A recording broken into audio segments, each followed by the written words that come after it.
Oh,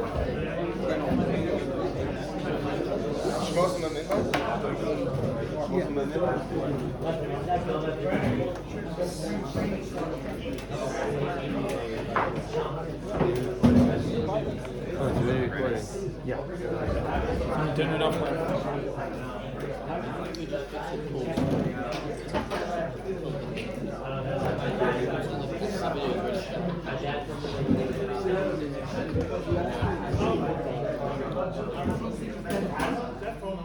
Yeah.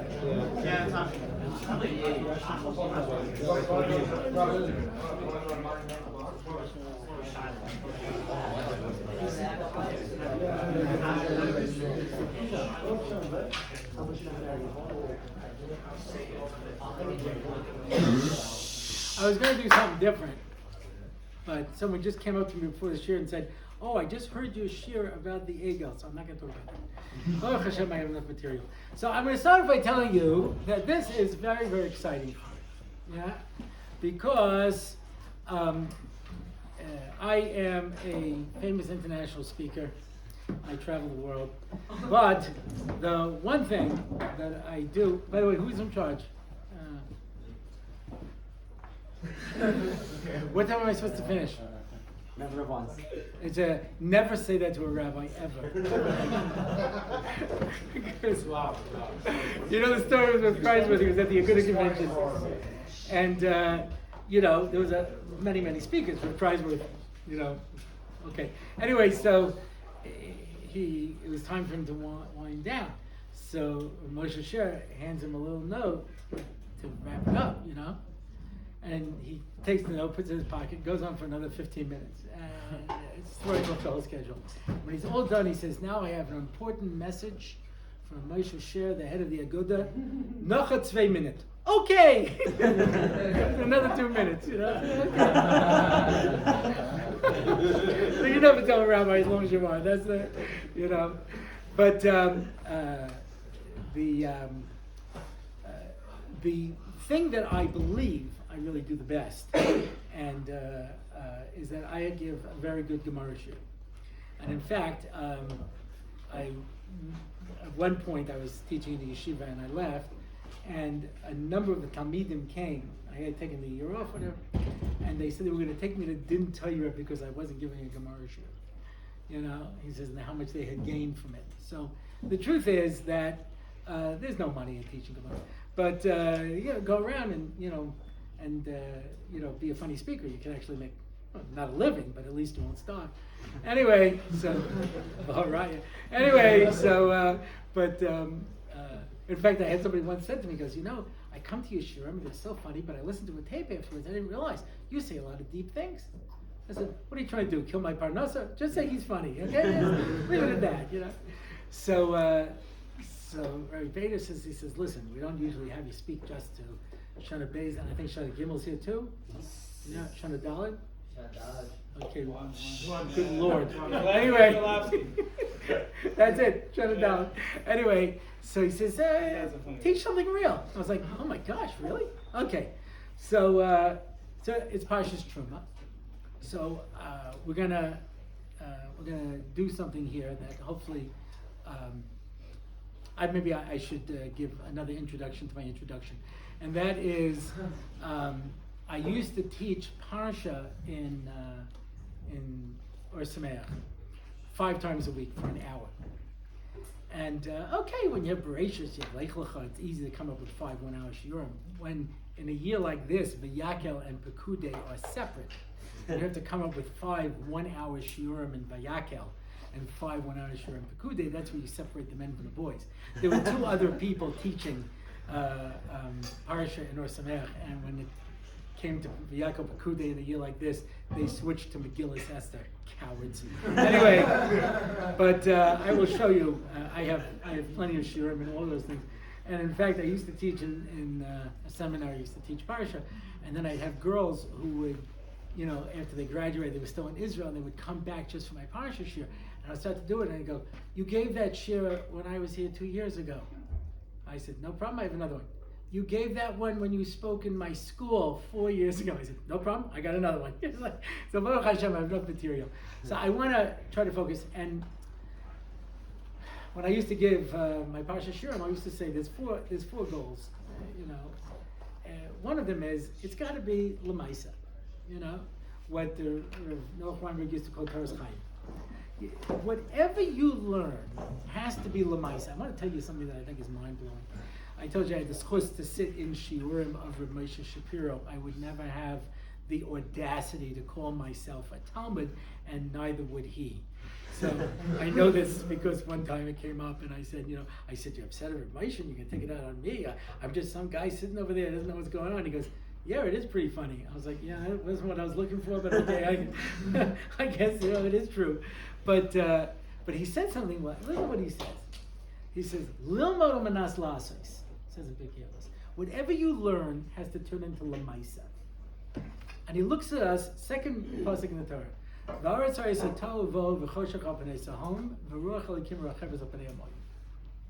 The world is emptiness and void and darkness on the deep depths. And he says, what's the lamaisa of that? What am I supposed to do with that? And it was mind-boggling. And I'll tell you what. I'll tell you what he said. But because I usually just make the point and move on, because that's the difference between a Hasidic story and a literature story. A Hasidic story has an ending. A literature story, you make your point, you move on. Anyway, it doesn't matter what happens. But did he have the baby? I don't know. I don't care. Anyway, in the Hasidic story, they had to have had the baby.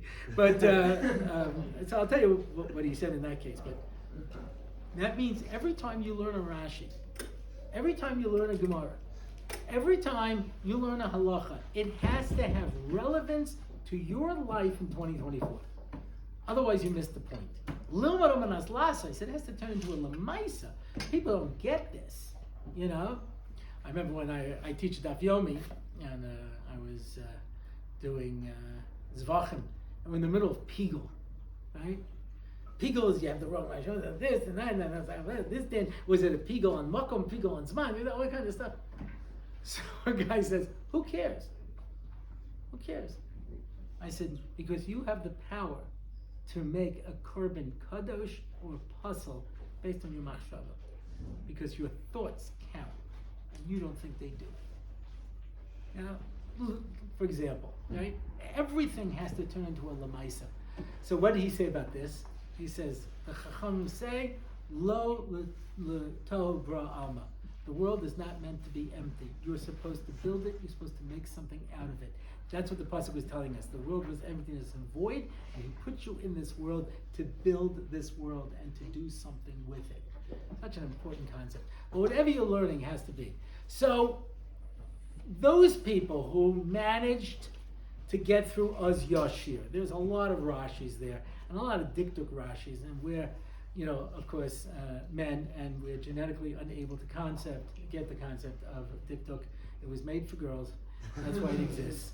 Otherwise, we're looking at this and and my wife would always go, well, of course, because it's Hufal, Pufal, and on alternate Tuesdays when the Zion turns into a Tzadi, and then, it's a Shva. And I was like, yeah, okay, whatever.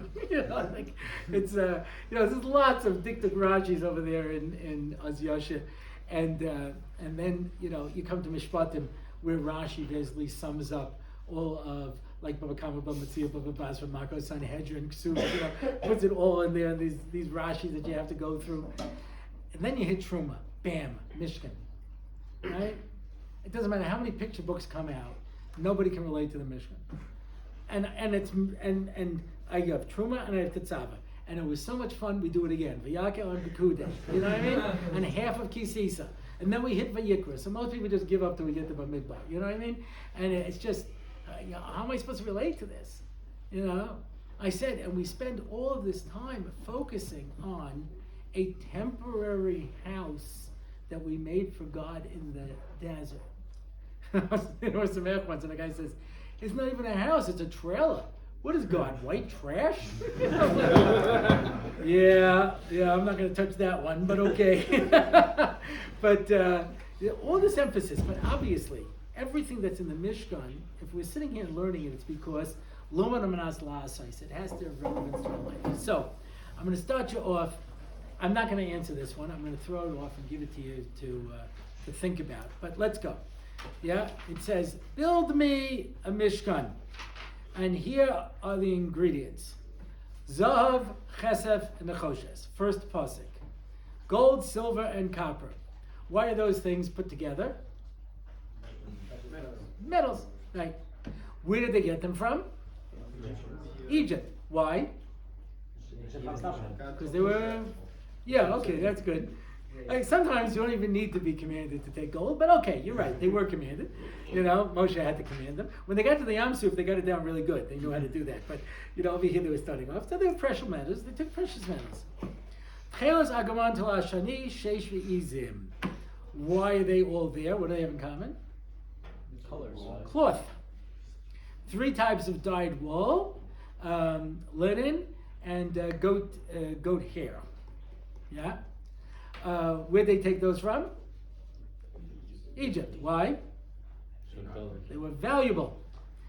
Tchelas Argaman and Tala Ashani were weighed like gold. It's Gemara and Shabbos. They're extremely sheish, as we know. Egyptian linen was extremely expensive. And Izim, they obviously took their hands. Oros elim me'udamim va'oros tchoshim va'atzei shitim. Dyed ram skins. They took their animals with them. Oros tchoshim. Now this is weird because no one knows what a tachash was. It's this one-horned, multicolored animal that is in hiding and only came out for them to build the Mishkan. I didn't say unicorn, but whatever it is, that's where that comes from, the Chazal say. Now I'd say shitim, and shitim wood. And then olive oil and precious spices and jewels, all of that makes sense. Why in the wood would they take wood? Why would they take wood? Luz? Azoy. So you're bringing Rashi's pshat. Rashi's pshat is, why in the world would you, when there used to be this game show called Supermarket Sweepstakes, where they give you a shopping cart and you have, 5 minutes to run through the supermarket and fill it up with whatever you want, and then you go to the checkout counter and they add it up, and whoever has the most wins. Yeah? So obviously you don't go to the paper towels, right? You're going to fill it up. You're going to find the most expensive things you can find to fill it up with. Needless to say, I'm leaving Egypt. Why in the world would I take wood? You don't take wood. You don't take, formica. You don't take, sheetrock. You don't take stuff that's not valuable. You're going to take the most valuable things, obviously. When there's gold and silver, you don't give that up for wood.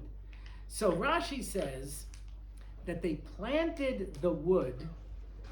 When Yaakov came, he planted these trees, and he said to them, when you leave, take these trees with you, because you're going to need them when you make the Mishnah.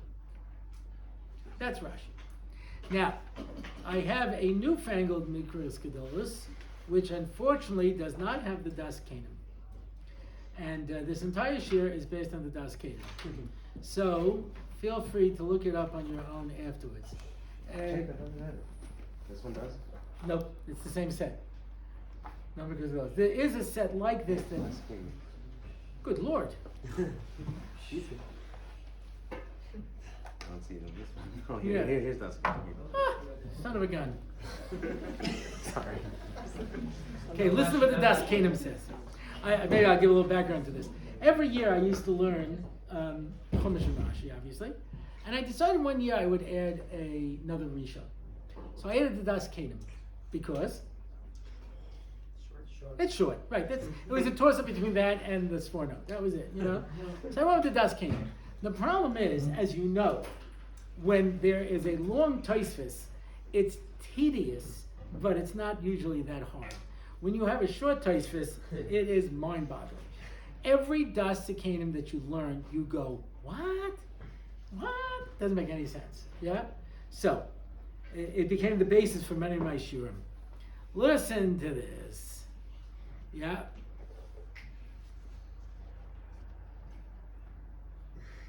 Where did the Atzei Sheshim come to? So his first shot is not Rashi. His first shot is this. Ubamidba hayasham ya'arim gedolim shenatlo misham osan eitzim akrum shitim. There were forests of these things that were growing in the midbar. Now, it's important to make a distinction over here because people sometimes make a mistake. Yeah? Midbar does not necessarily mean a desert. It means a wilderness. Because as a rule, trees don't grow in a desert, otherwise it would be called a forest. Just pointing that out. So he says there were places in the midbar where these trees grew. The Dichsiv Vayeshev Yisrael b'Shitim.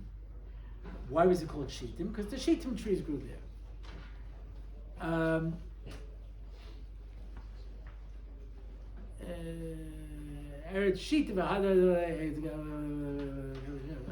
Yeah, the Teda. This is a wood, he says. V'hu eitz kal ma'od. It's very light. V'chalak and very smooth. Teda shehu kal. How do you know? Shahari memches kroshim va'adoneim. Sadi vav. You had 48 beams, 10 amas high, and 96 silver bases. Va'amudim va'adnei achotze v'tes amudei amishkan v'chomish al mesach dal al paroches. He's making a whole count of how many of these atzei shitim things there were, and they were all pulled by 8 oxen. So obviously there must have been a very light wood, and they grew out in the desert. That's what he brings. The Rashi Zal Pirish that Yaakov planted them in Mitzrayim and told them to take it from there. Very good. That's where the Atei Shitim come from. Now, in Parshas Truma, no, that is Parshas Truma. We continue in Parshas Truma, and we go to the Aron. And it says,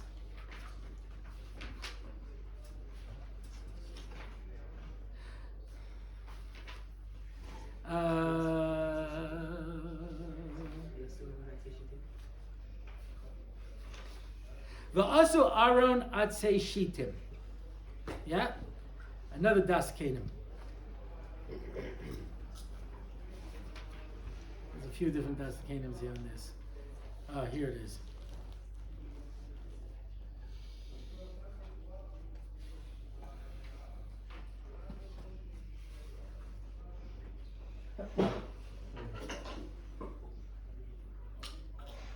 He says, why was the Aron made out of Atzei Shitim? To mechaper al Ma'aser Shitim. Remember what happened in Shitim?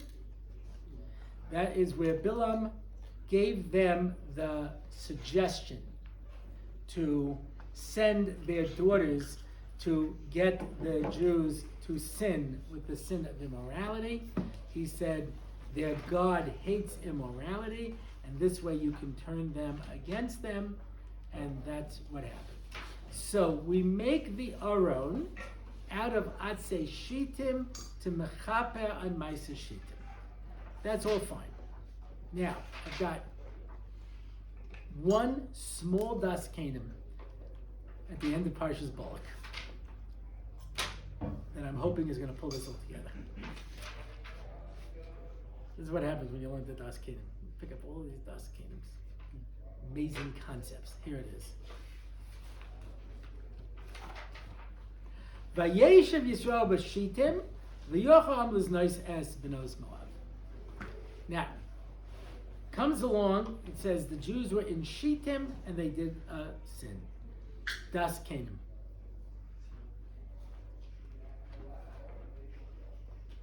Vayeshev Yaakov, okay, where is it? B'Shittim. Amar Rebbe Elazar, Shittim Shema. The name of the place was Shittim. It says the Jews were in Shittim. Why were they in Shittim? Because the place was called Shittim. That's why it says Shittim. Rabbi Yeshua Omer, She'asku b'Ma'aser Shtus. The place was not called Shittim. It was called Shittim from the word of Shtus. They did something stupid. Okay. Very good. Now, let's line up the first das kenim and the last das kenim. He says, you know where Shittim wood came from? It came from a place called Shittim.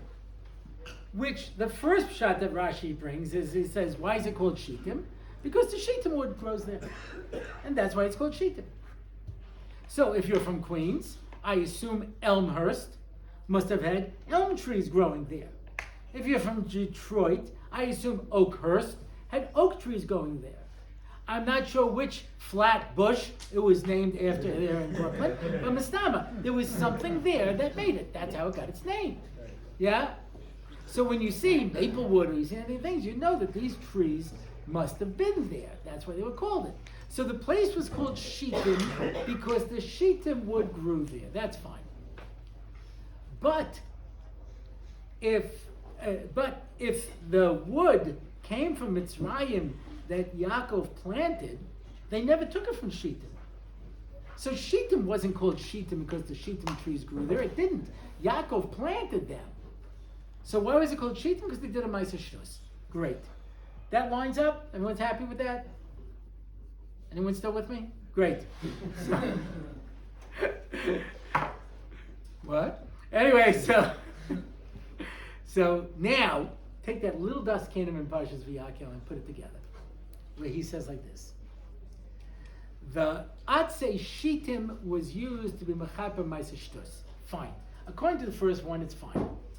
Because I took the wood from Shittim, so I used Shittim to do a mitzvah, and that made it not into such an evil place. And even though we did something evil there, it was mechaper for it. Right? I'm going to trouble you also for Bereshis if I can. So, by the way, you see this concept when Avram Avinu comes to Israel, any place he sees that Bnei Israel is going to have trouble, he stops and davens. Because he understands that I'm going to set the place. Those are you, obviously, if you're here in the Tiv, that you're all good guys. So you know the difference when you get into trouble with a bad guy. You know, guy's not so good. Whatever school. You pick the school. Anyway, I have such a big mouth. 3 came to mind. But anyway, it doesn't make a difference. He's in a different school, you know? And both of you get into trouble. You get a stern talking to, and he gets sent home for the day. Why is that fair? Because you're a good kid who did something bad. He's a bad kid who did something bad. So if something bad happens in a bad place, right? Shechem is a makom muchen lepaornios. So we know it's always worse when something bad happens in a bad place than when something bad happens in a good place. It becomes, okay, but we also did a lot of mitzvahs there.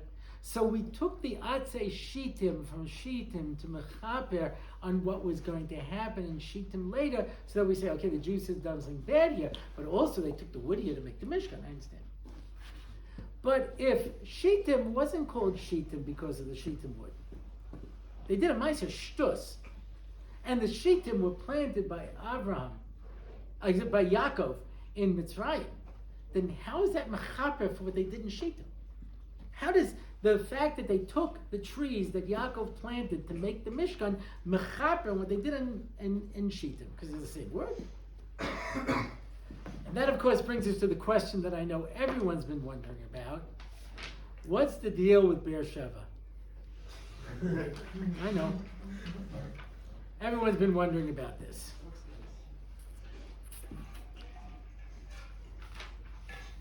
I'm going to the end of Parshas Vayera, right after the Akedah. Yeah? What happens at the end? After he gets through the whole thing. Vayoshav Avraham el Ne'arav, Vayakumu v'yelchu yachtav el Be'er Shava, Vayeshiv Avraham be'er Shava. Where was Avraham living at this point? What? Good for you. Hebron. Yeah? He moved there. It says, Rashi has a whole long cheshbon over there, how many years he spent there and where he was. And okay. So he's living in Hebron. Here's your geography. The Akedah took place in Yerushalayim. Here's Hebron. It's directly on the road. Here's Hebron. You keep going south, you come to Beersheba. which means Abraham, after the Akedah, passed right by his house, didn't stop in for a cup of coffee, and continued all the way down to Beersheba. And then he hears that Sarah dies. Vayovo Abraham lispod l'Sarah, and he came to mourn her. And Rashi points out, where did he come from? Beersheba. Why after the Akedah does he go to Beersheba? Okay.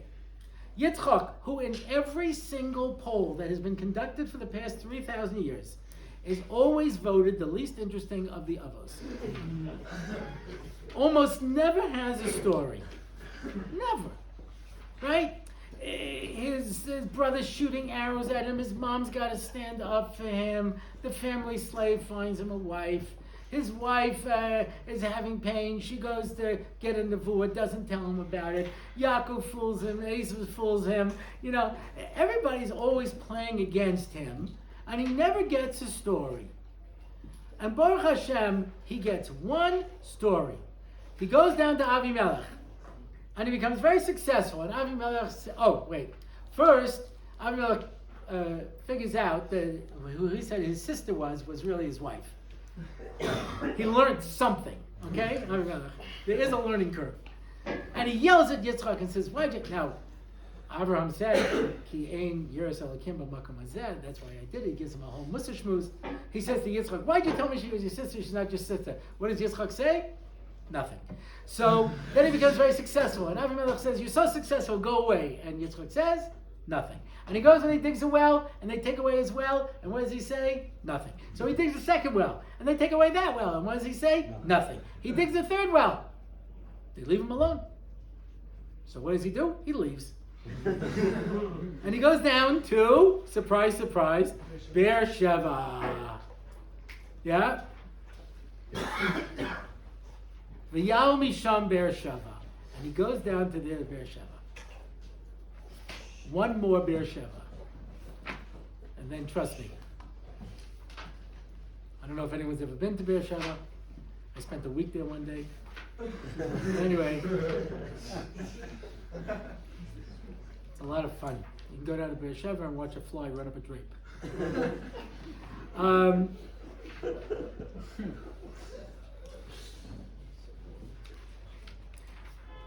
From Israel to Egypt, what's the fastest route? There's no straight. There's no straight in Israel. What? No, come on, it's a pussy. There you go, Eretz Plishtim. You go to the coastal road and you go straight down. That has always been the fastest way to get to Egypt. It is to this day. It was in the time of Yaakov. So Yaakov is going to go to Egypt. That's V'yigash. Where are we?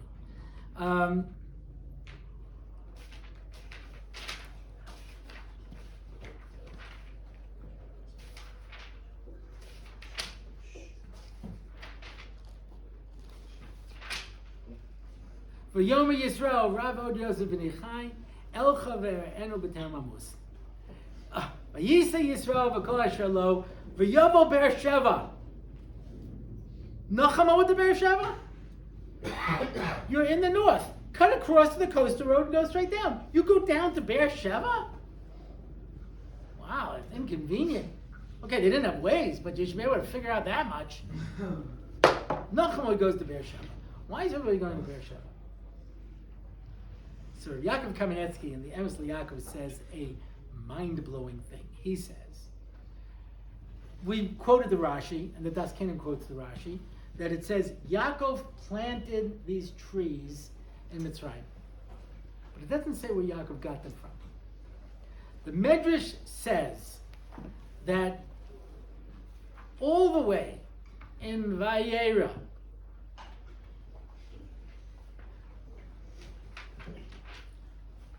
it says, after he finishes with Avimelech, It says he plants in Eshel. Vayita Eshel b'Beer Shava. He plants in Eshel b'Beer Shava. Yikra Sham b'Shem Hashem kel olam, and he stays there before he moves to Hebron. Says Yaakov, why did he plant these trees? Because the Kodesh Baruch Hu told him in the bris beit of Sarim, the day Teda Kigeri Ezerach Me'eret Lahem, Avadim V'Ilo Osam Abba Me'el Shana. Your children are going to be slaves in Egypt for 400 years. And then I'm going to take them out. So Avram Avinu right away says, Mistama, when they come out, they're going to have to build a Mishkan. That's the Medrash Rabbah that he brings. And he planted these trees, the Atzei Shittim, to be the wood for the Mishkan. And says Rabbi Yaakov, these trees became the source of strength through the Avos, through all their tests. You know Rashi, the beginning of the era, where he says, I never gave the Avos anything. They went through all these hard times. They never questioned me. You questioned me. The Avos have real hard times. The Akedah was something that we're flippant about. Oh, Abraham, of course. Trust me, it's not that easy. My oldest son, who's now almost 40, when he was a little boy, he was in the car, and he said, Abba, where are we going? I said, it's the strangest thing. You know, God came to me last night and told me I should take you up on a mountain and kill you. He said, Abba, don't joke. I said, you think I'd joke about something like that? I got the knife in the back. Anyway, he didn't appreciate it. It might be the reason he still twitches to this day. But, you know, it's not an easy thing to do. And Abraham had to cry out to HaKadosh Baruch Hu at one point. You know, it says the Satan turned himself into a river. Okay, that's not much of a test. Okay, I'll drown you. No. He was so overwhelming him with doubts that Abraham said to HaKadosh Baruch Hu, I can't do this. You're going to help me. I'm not going to make it through this. All the people you were Makariv, they're all going to leave. No one's going to believe in God. You told everybody God doesn't want human sacrifice. Now you're taking your only son and killing him. Hey, you know what, Abraham? Nothing personal. You ain't the biggest Navi that ever lived. You didn't get a Nevuah until the first one you got was when you were 70. And you don't get words like Moshe Rabbeinu. You get a picture and you have to understand it. And you're reading this picture and you're like, take my son up a mountain and kill him. You sure? You sure about that? You made a mistake here, like everything's down the drain. And the Satan was just hitting there. And he goes up there and he's crying. He's crying with a knife in his hand. Yitzchak says, listen, Dad, you better tie me down because I'm afraid you're going to shake and kill this whole thing. Okay, if you're going to kill me, you better do it right. Okay? It's like I saw this cartoon once of suicide bomber school, you know, and the guy's got the vest. He says, watch, because I'm only doing this once. Anyway, so you mess this up, you mess it up, you know? And after he passes the test, he doesn't go home. He goes to Beersheba to walk among those trees because he just passed the 10th test, the most grueling test, according to most Rishonim. Rabbi Yonis, it's the 9th, but okay. The most grueling test he got through. He doesn't go home. He goes to the trees. Yitzchak Avinu, the Ramban says, his whole experience with Avimelech and the wells, that was the Maisa of a Simon Labanim for Galaz Bavel. Which means that Yitzchak experienced a condensed version of Galaz Bavel. Those 70 years were all packed in to that short period of time. Afterwards, he goes to Beersheba. Yaakov hears. This is it. Remember that whole nevuah that Avram got? That we're going to go down to Egypt and be slaves? This is it. You're going down to Egypt and you're going to die there. And that's it. He says, I got to go to Beersheba.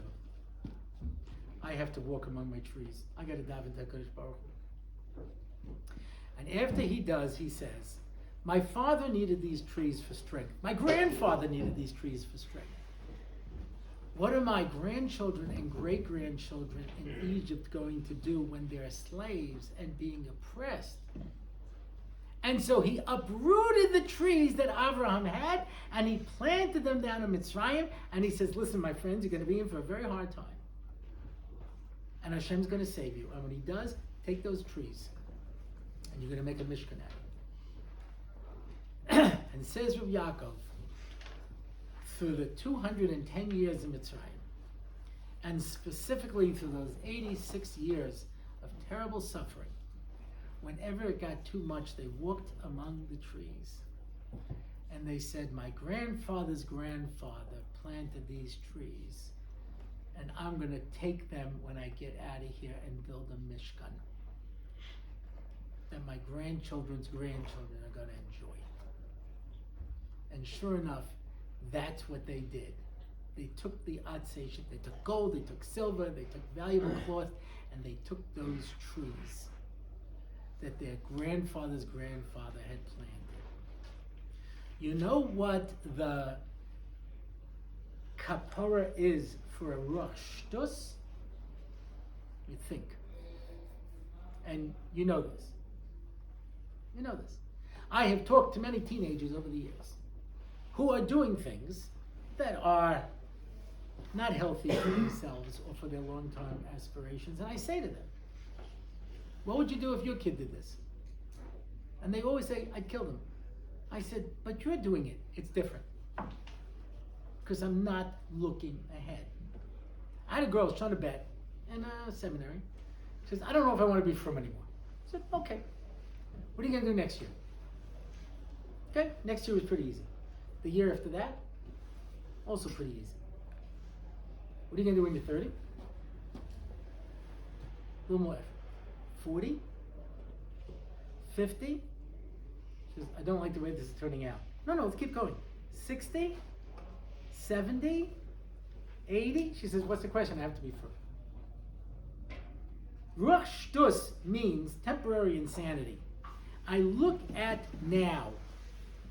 There was a girl in the Vei Yerushalayim, she writes me this email. Just mind-blowing. She says, I had a friend, we both came to the Vei Yerushalayim, we both became frum. And we came to Shabbos, and we both went home, back to our old lives. And I've been keeping it up, and she slipped back into her old life. And she's clubbing and sleeping around and doing whatever she's doing, drugs. I don't know what, she's living the life. And I said to her, but you know this isn't true. Listen what her friend says to her. She says, you're right. You're right. I know it's not true. Lama hadav. She says, I know she said it like that. But, I'll give you an example. There's somebody who is in prison so long that they lose their mind. And they sit on the floor all day and play with the rats, and they think the rats are their friends. The rats, happy rats. Rats are my friends. Anyway, the jail is looking at this guy and says, this is not serving any public purpose anymore. So he says to the guy, listen, clean out the latrines for a week and I'll let you go. And he goes, why? I'm happy here. I'm happy with my friends, the rats. I don't want to leave. Yeah? So she says, you're right. I know what I'm doing is stupid, but I'm having fun with the rats. She says, what do I say to her? I said, I only know one case that you're describing. It's actually in a novel by Charles Dickens. It's one of the only Charles Dickens novels that anybody has a chance of ever reading because they make you read it in school. And that's A Tale of Two Cities. Anybody read it? Sure. And in The Tale of Two Cities, Charles Manet, Dr. Charles Manet, is put into the Bastille for reasons we don't find out until the end of the book. And he stays there so long that he loses his mind, and he thinks he's a shoemaker, and he just spends every day making shoes on an imaginary bench because he's lost his mind. But eventually his daughter Lucy rescues him and brings him back to England, and he gets his mind back, not knowing that in 2024 everyone in England would lose their mind again. But at least for a while he became normal. How do you think he feels about that time that he spent? I said, so right now your friend is partying. I said, ask her when she goes clubbing if she ever sees those women in their 50s and 60s with a ton of makeup, starving themselves to fit into a little tight outfit to try to get some guy to pay attention to them, while their friends in their age group are surrounded with children and grandchildren and a husband who loves them, and they're out there just looking for something. It ain't that much fun anymore. You think the lights are never going to come back on, but at some point the light's going to come on and you're going to see yourself sit on the floor playing with the rats. The cure for ruach shtus is to think ahead. And that's why the Yetzer Hara doesn't want you to think.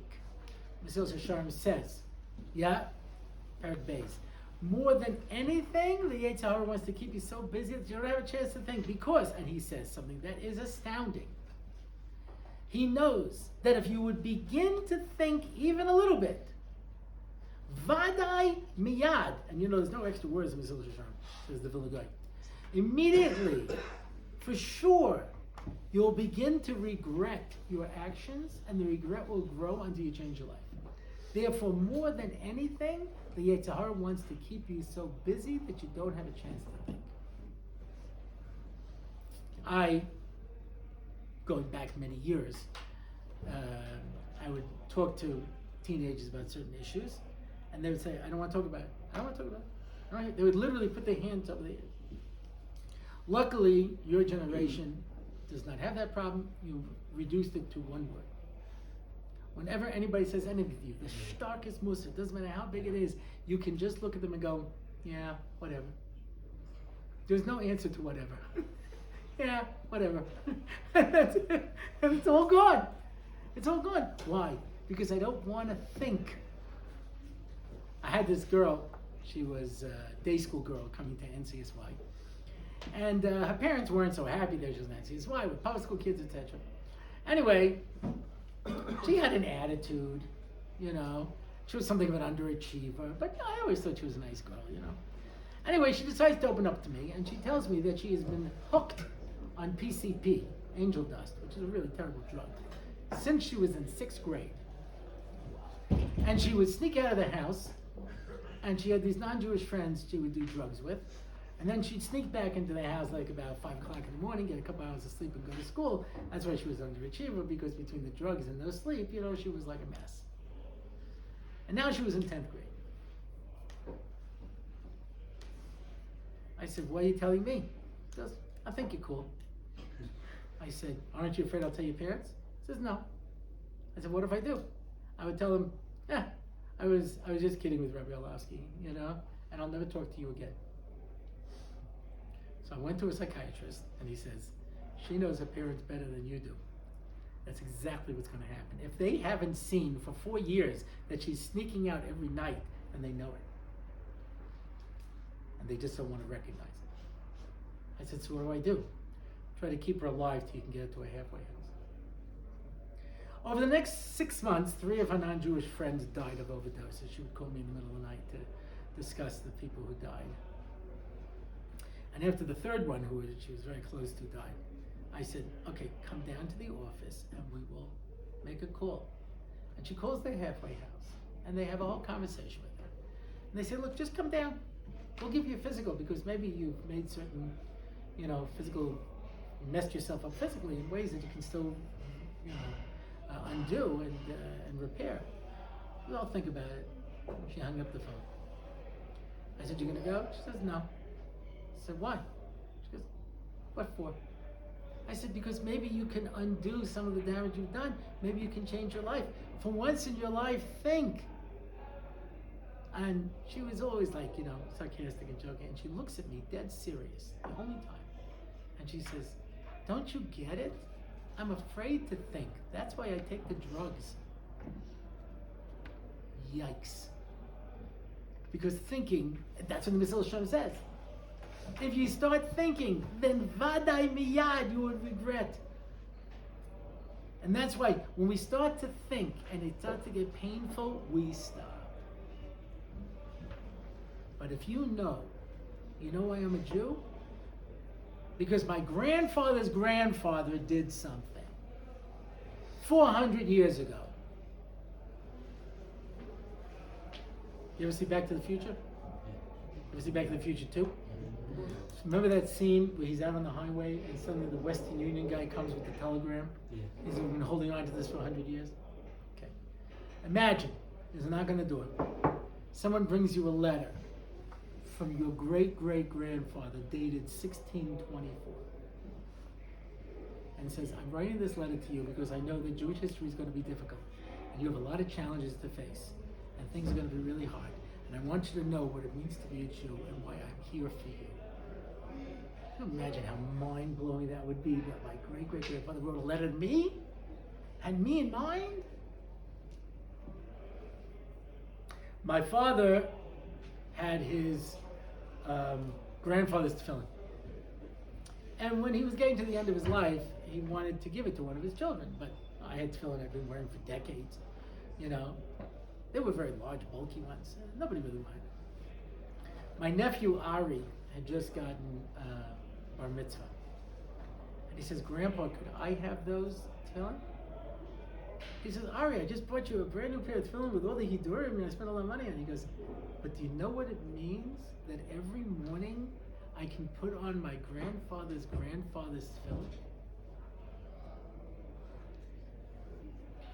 When you put on your grandfather's tefillin, that means when you make decisions in life, you're thinking about your grandchildren's grandchildren, whether you realize it or not.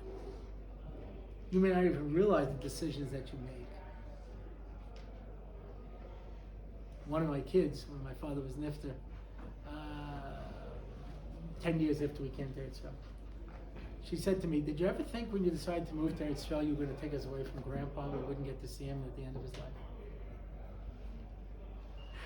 This kid's still like this, by the way. Anyway, I said, yeah. And I discussed it with him. And he said to me, you have to follow your dreams. But yeah, I made a choice for my children when I moved to Eretz Yisrael, and I made a choice of how it's going to affect them. When someone becomes from, they're making a choice. When they give their kids a Jewish education, they're making a choice. A choice that is going to affect your grandchildren's grandchildren. Shana Bet, Shana Gimel, Shana Dalet. Before you know it, you're going to be building your own home. Ma tovu alech Yaakov, Mishkan asecha Yisrael. Every home is a Mishkan. You're going to be building a house that is a Mishkan. And the wood is the Atzei Shitim that was planted by your grandfather's grandfather. That's what's going into your house. He may come in and not recognize the appliances. He may not recognize all the technology, but I recognize this wood. I planted this wood 400 years ago. I used to give a class on intermarriage. And at the end, I would say to these secular people who were, who were dealing with the possibility of intermarriage, I'd say, if you're Jewish today, you had 2 Jewish parents, 4 Jewish grandparents, 8 great-grandparents, 1632. You're not going back too far before you're dealing with hundreds. 128, 256, 512. Go back a few generations, you're dealing with thousands of people. Thousands of people who decided to stay Jewish. And most Jews have dropped out of history. You know what it was to be a Jew? Exile, beatings, pogroms, death, economic hardships. Very tough life, very, very hard life. And they all chose to do that, or you wouldn't be here today as a Jew. You might be here as something else. And I told them, I said, when your grandparents die, they have to clean out the house. You go up into the attic and there's always these boxes. So there are these services you can call where they take all the boxes and they, take them away for you. I forgot what they're called, clutter removers or junk men or whatever it is. They take everything out. And that is one way. So you can sell the house. The other way is to go through the boxes. And every day you hear stories. I found old baseball cards.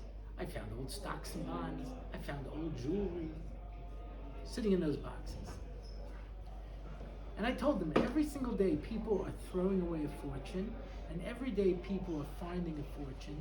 It just matters whether they bother taking the time to open up the box.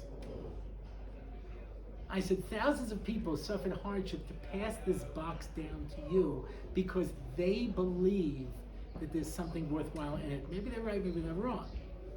but we owe it to ourselves to open it up.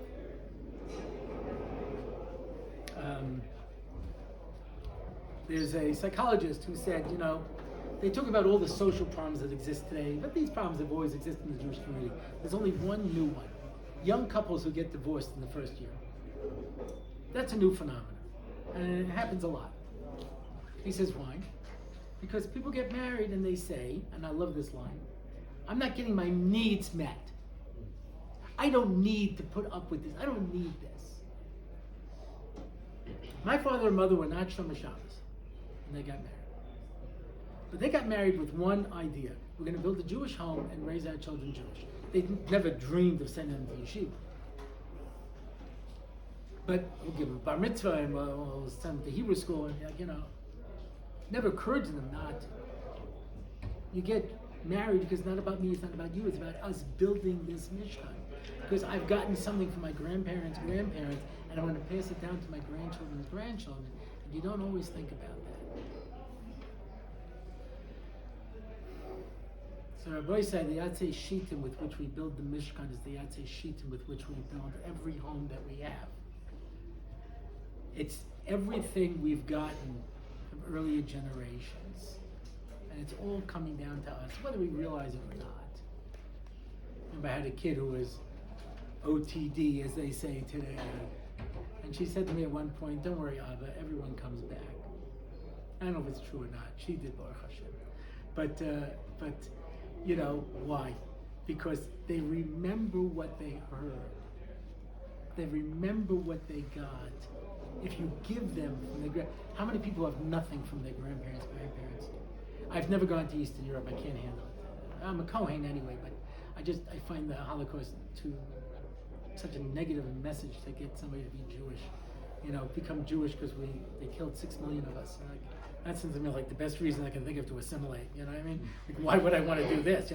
Because we don't have any Jews. Who will they kill the next time? That doesn't do it for me. And to me, we went to Prague. We went to the different shuls. We went shopping. We went out to the kosher places. It was delightful.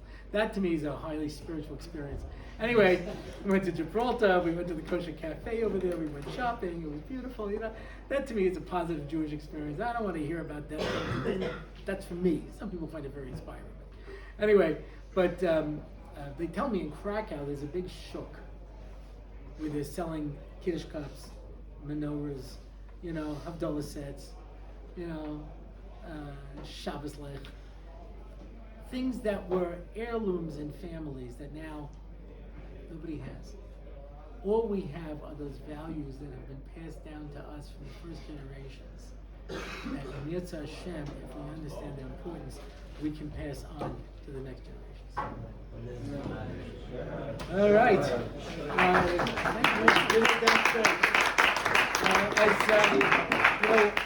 going to steal another couple of minutes, but as they say in Parshas Korach, I'll open up the floor. Are there any questions? If not, then we'll let you go. I'm sure they have more snacks available. No? Okay, thank you, everybody.